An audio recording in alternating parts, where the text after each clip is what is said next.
Siya ang isa sa mga tinuguriang bad boys ng Detroit Pistons noong 80s era. Maliit man ang mamang ito mga idol pero walang inaatrasan ito na ultimo ang mga big man ay pinapalagan niya. Ngunit hindi lang ang pagiging matapang ang kaya niyang gawin dahil hindi rin naman talaga may kakailan na isa siya sa mga pinakamahusay na point guard noon. Katunayan siya ang nagiging tinik noon sa mga kupunan lalo na sa Chicago Bulls dahil 2 beses lang naman nilang nilaglag noon ng Bulls sa Eastern Conference Finals. Well, isa din siya sa mga loyal na player mga idol dahil hindi na rin siya umalis pa sa kupunan ng Detroit Pistons. Kaya sa video natin ngayon ay ating pag-uusapan ng kwentong basketball ng 12-time NBA All-Star, 2-time All-Star MVP, 1-time NBA Assist Leader, 1-time Finals MVP at 2-time NBA Champion. Walang iba kundi ang 6'1" point guard na si Isaiah Thomas. Kaya tara mga idol, diretso na tayo. 1981 NBA draft nang pumasok sa liga ng NBA si Isaiah Thomas. Siya ang second overall pick noon na pinili ng kupunan ng Detroit Pistons. Nakasama na niya dito si Bill Laimbeer na kilala ding bad boy sa loob ng court. Well, kahit rookie pa lang siya noon mga idol ay talagang pinagandaan na ng Pistons ang kanyang pwesto sa kupunan dahil nilagay agad siya sa starting lineup. Well, naging malaking impact naman agad si Isaiah sa kupunan ng Detroit dahil sa rookie season pa lang niya ay umaverage na agad ito ng 17 points, 7.8 assists at 2.1 steals per game. Well, ganun pa man ay hindi naman siya pinalad na mapasama noon sa Rookie of the Year voting pero nakasama naman siya sa NBA All-Rookie First Team. Well, sa kanyang rookie season din ay nakasama agad siya sa All-Star Game. Actually mga idol, simula sa kanyang rookie season hanggang sa kanyang pang 12 season sa liga ay hindi siya nawala sa All-Star selection. Ngunit maganda man ang kanyang sinimulan sa liga ay nalat naman siya at ang kupunan ng Pistons noon na makapasok sa playoffs. Hindi lang sa kanyang rookie season mga idol dahil 2 consecutive seasons silang hindi nakakatawid sa playoffs noon. Pero 1983-1984 nang mag-step up na ang mga player ng Pistons. December 13, 1983 sa season ding ito nang magawa ni Thomas ang kanyang career ay in points in 1 game. Nakalaban nila ang Denver Nuggets noon mga idol, isa sa pinakamagandang laban ng Pistons sa season na yon dahil umabot ang laban nila ng 3 overtime game. Pumuntos si Thomas noon ng 47 points and 17 assists na naging dahilan ng pagkapanalo nila sa laro nilang yun. Sa All-Star Game din na ito nang makuha ni Thomas ang kanyang unang All-Star Game MVP award. Well, maganda nga ang tinakbo ng kanilang regular season noon mga idol. Syempre sa pamumuno pa rin niya ni Isaiah Thomas na umaverage ng 21.3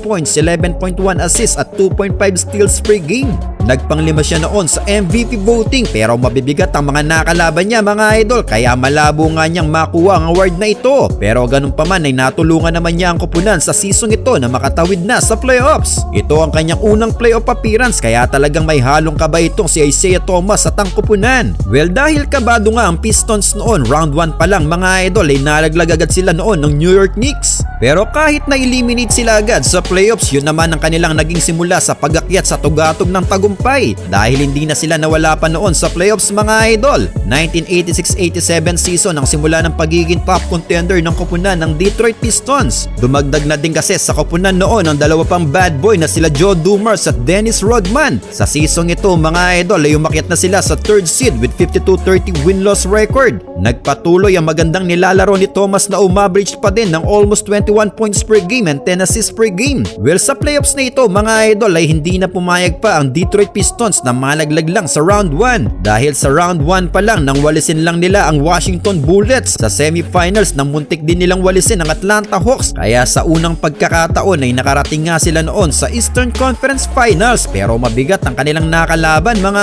idol, ang kupunan ng Boston Celtics. Well, napakaganda ng kanilang naging bakbakan mga idol, umabot ng Game 7 ng kanilang serye. Parehas all out ang kanilang laro sa Game 7 ngunit sa huli ay nabigo sila at nakuha ng Boston Celtics ang panalo. Ngunit nabigo man sila ay naging stepping stone naman ito para sa Detroit Pistons dahil sa sumunod na season lang mga idol.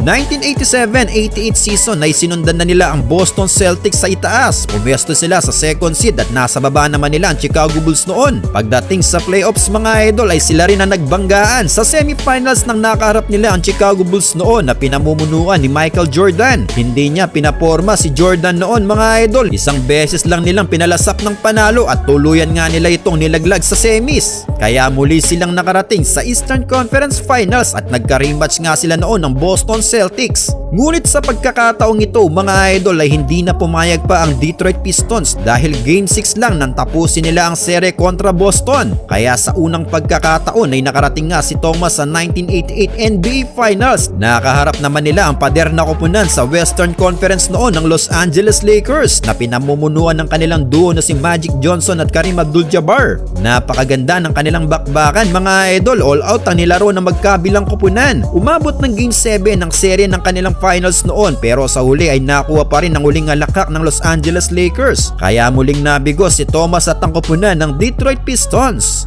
Pero sa sumunod na season lang mga idol, 1988-89 ay muling rumesbak ang koponan ng Detroit Pistons dahil pinagarian na nila noon ng liga. Sila na ang umupo sa unang pwesto sa East sa standing na 63-19 win-loss record. Ngunit ang mas malupit pa nito mga idol, sa season ito ay nagala sweeper ang Detroit Pistons dahil pagtungtong ng playoffs sa round 1 ay winalis lang nila ang Boston Celtics, sa semis nang walisin din nila ang Milwaukee Bucks, at sa Eastern Conference Finals nang makaharap na nga nila dito ang koponan ng Chicago Bulls. Ito ang kanilang unang pagtatapat ni Michael Jordan sa Eastern Conference Finals at ito ang sinasabi ko kanina mga idol na naging tinik nga itong si Thomas kay Jordan. Umabot lang ng Game 6 ang kanilang bakbakan at tuluyan nga nilang nilaglag noon ng Chicago Bulls. Kaya muli nga silang nakarating noon sa NBA Finals na makaka-rematch ang koponan ng Los Angeles Lakers na tumalo sa kanila. Well, guess what mga idol? Dahil winalis lang nila ang Lakers noon sa NBA Finals nang walang kahirap-hirap. Kaya nakuha nga dito ni Isaiah Thomas ang kanyang unang kampyonato. Hindi nga lang siya ang tinanghal na Finals MVP dahil nasilat ito ni Joe Dumars.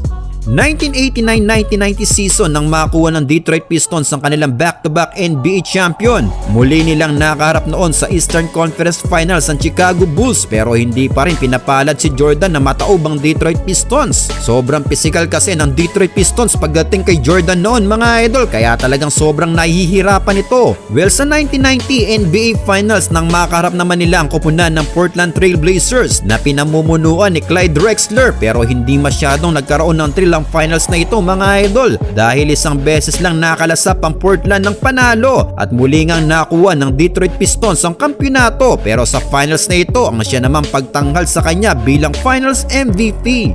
Well, after nilang makuha ang back-to-back champion, sinubukan pang kunin ng Pistons ang three-peat NBA champion mga idol. Muli silang nagharap ng Chicago Bulls sa East Finals pero sa pagkakataon na yon ay hindi na pumayag pa si Jordan dahil winalis lang nila noon ng Detroit Pistons. Well, after noon mga idol, ang siyang paghinana ng koponan ng Detroit Pistons sa kanyang 3 seasons pang tinagal sa koponan ay hindi na sila nakakapasok sa playoffs noon. Well, tumagal lang ng 13 seasons ang karera ni Isaiah Thomas sa NBA at hindi na nga ito nagpalipat-lipat pa ng koponan. Sa edad niyang 33 years old ay tuluyan na nga nagretiro sa liga ng NBA si Isaiah Thomas. Well, kayo mga idol, ano ang masasabi nyo sa naging karera ni Isaiah Thomas sa liga ng NBA?